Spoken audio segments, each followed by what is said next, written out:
Dear Mr. Henshaw, May 12th. Dear Mr. Henshaw, my teacher read your book about the dog to our class. It was funny. We liked it. Your friend, Libot, boy. December 3rd. Dear Mr. Henshaw, I am the boy who wrote to you last year when I was in the second grade. Maybe you didn't get my letter. This year I read the book I wrote to you about called Ways to Amuse Your Dog. It is the first thick book with chapters that I have read. The boy's father said the city dogs were bored, so Joe could not keep the dog unless he could think up 7 ways to amuse it. I have a black dog. His name is Bandit. He's a nice dog. If you answer, I get to put your letter on the bulletin board. My teacher taught me a trick about friend. The I goes before E so that at the end it will spell end. Keep in touch. Your friend, Lee Bott. November 13th. Dear Mr. Henshaw, I am in the 4th grade now. I made a diorama of ways to amuse a dog. The book I wrote to you about 2 times before. Now our teacher is making us write to others for book week. I got your answer to my letter last year, but it was only printed. Please would you write to me in your own handwriting? I am a great enjoyer of your books. My favorite character in the book was Joe's dad, because he didn't get mad when Joe amused his dog by playing a tape of a lady singing. And his dog sat and howled like he was singing too. Bandit does the same thing when he hears singing. Your best reader, Lee Botts. December 2nd. Dear Mr. Henshaw, I got to thinking about ways to amuse a dog when Joe took his dog to the park and told him to slide down the slide. Wouldn't some grown-up come along and say he couldn't let his dog use the slide? Around here, grown-ups, who are mostly rear old with cats, get mad if dogs aren't on leashes every minute. I hate living in a mobile home park. I saw your picture on the back of the book. When I grow up, I want to be a famous book writer with a beard like you. I am sending you my picture. It is last year's picture. My hair is longer now, with all the millions of kids in the U.S. How would you know who I am if I don't send you my picture? Your favorite reader, Lee Bott. Enclosure, picture of me. We are studying business letters. October 2nd. Dear Mr. Henshaw, I am in the 5th grade now. You might like to know that I gave a book report on ways to amuse your dog. The class liked it. I got an A-. The minus was because the teacher said I didn't stand on both feet. Sincerely, Lee Bott. November 7th. Dear Mr. Henshaw, I got your letter and did what you said. I read a different book by you. I read Moose on Toast. I liked it almost as much as Ways to Amuse Your Dog. It was really funny the way the boy's mother tried to think up ways to cook the moose meat they had in their freezer. 1,000 pounds is a lot of moose. Moose burgers, moose stew, and moose meatloaf don't sound too bad. Maybe mincemeat pie would be okay, because with all the raisins and junk you would know you were eating moose. Creamed chipped moose on toast. Yuck. I don't think the boy's father should have shot the moose, but I guess there are plenty of moose up there in Alaska, and maybe they needed it for food. If my dad shot a moose, I would feed the tough parts to my dog Bandit. Your number 1 fan, Lee Bott. September 20th. Dear Mr. Henshaw, this year I am in the 6th grade in a new school in a different town. Our teacher is making us do other reports to improve our writing skills. So of course I thought of you. Please answer the following questions. First, how many books have you written? Second, is Boyd Henshaw your real name or is it fake? Why do you write books for children? Where do you get your ideas? Do you have any kids? What is your favorite book that you wrote? Do you like to write books? What is the title of your next book? What is your favorite animal? Please give me some tips on how to write a book. This is important to me. I really want to know so I can get to be a famous author and write books exactly like yours. Please send me a list of your books that you wrote, an autographed picture, and a bookmark. I need your answer by next Friday. This is urgent. Sincerely, Libot. Deliver the letter. The sooner, the better. The later, the latter. The madder I get her. November 15th. Dear Mr. Henshaw, at first I was pretty upset when I didn't get an answer to my letter in time for my report, but I worked it out okay.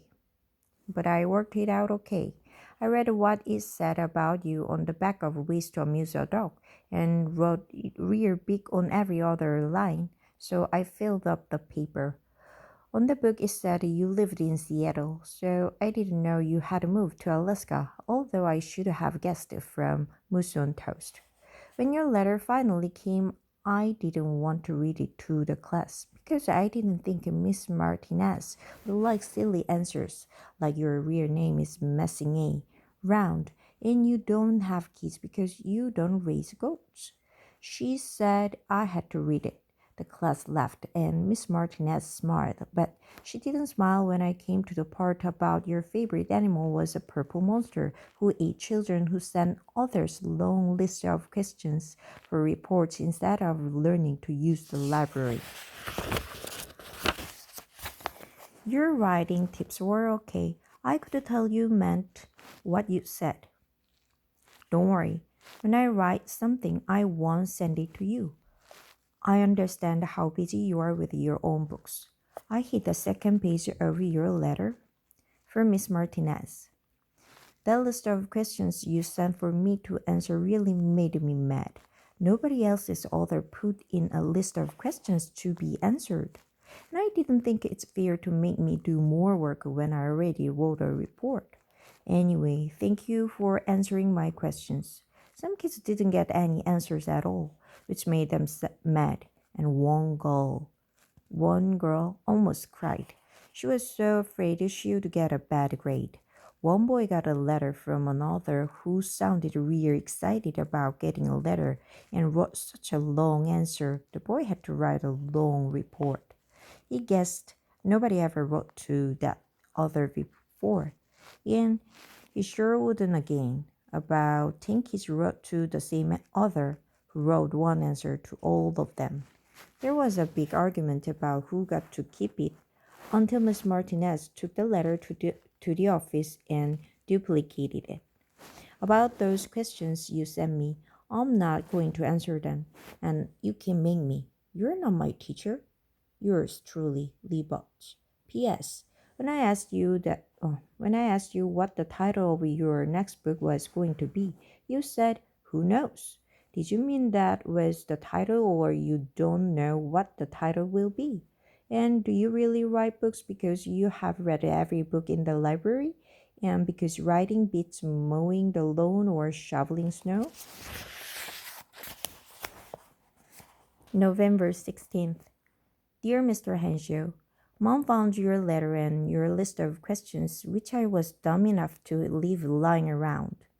We had a big argument. She says I have to answer your questions because authors are working people like anyone else, and if you took time to answer my questions, I should answer yours.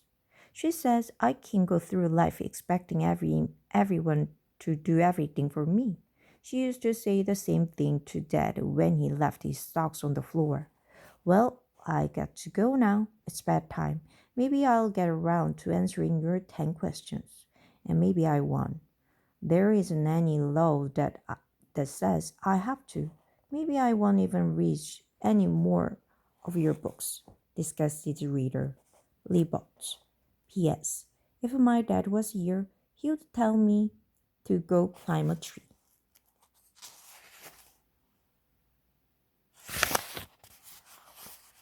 November 20th. Dear Mr. Henshaw, Mom is nagging me about your dumb old questions. She says if I really want to be an author, I should follow the tips in your letter.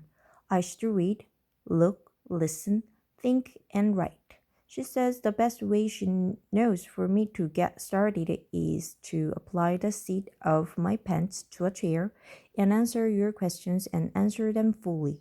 So here goes. First, who are you? Like I've been telling you, I'm Lee Butts, Lee Marcus Butts. I don't like Lee for a name because some people don't know how to say it or think it's a girl's name. Mom says, with a last name like Butts, I need something fancy but not too fancy. My dad's name is Bill and mom's name is Bonnie. She says Bill and Bonnie Butts sounds like something out of a comic strip.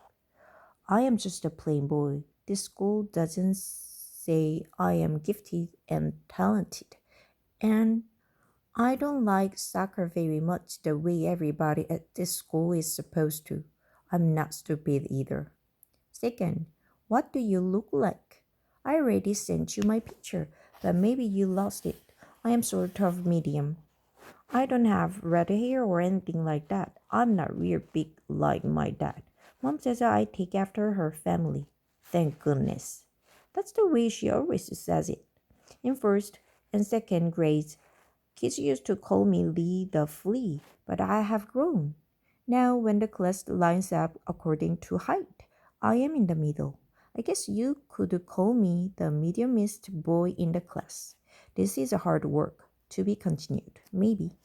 Leave off. November 22nd. Dear Mr. Henshaw, I wasn't going to answer any more of your questions, but Mom won't get the TV repaired because she says it was rotting my brain. This is Thanksgiving vacation and I'm so bored I decided to answer a couple of your rotten questions with my rotten brain. Joke. What is your family like? Since Dad and Bandit went away, my family is just Mom and me. We all used to live in a mobile home outside of Bakersfield, which is in California's Great Central Valley we studied about in school. When Mom and Dad got divorced, they sold the mobile home and Dad moved into a trailer. Dad drives the big truck, a cab over a job. That means the cab is over the engine. Some people don't know that. The truck is why my parents got divorced. Dad used to drive for someone else, hauling stuff like cotton, sugar beets, and other produce around Central California and Nevada. But he couldn't get owning his own rig for cross-country hauling out of his head. He worked practically night and day and saved a down payment. Mom said we'd never get out of that mobile home when he had to make such big payments on that rig. And she'd never know where he was when he hauled cross-country. His big rig sure is a beauty, with a bunk in the cab and everything. His rig, which truckers call a tractor but everyone else calls a truck, has 10 wheels, 2 in front and 8 in back, so he can hitch up to anything. Flatbeds, refrigerated vans, a couple of gondolas. In school, they teach you that a gondola is some kind of boat in Italy, but in the US, it is a container for hauling loose stuff like carrots. My hand is all worn out from all this writing, but I try to treat Mom and Dad the same, so I'll get to Mom next time. Your put reader, Lee Box.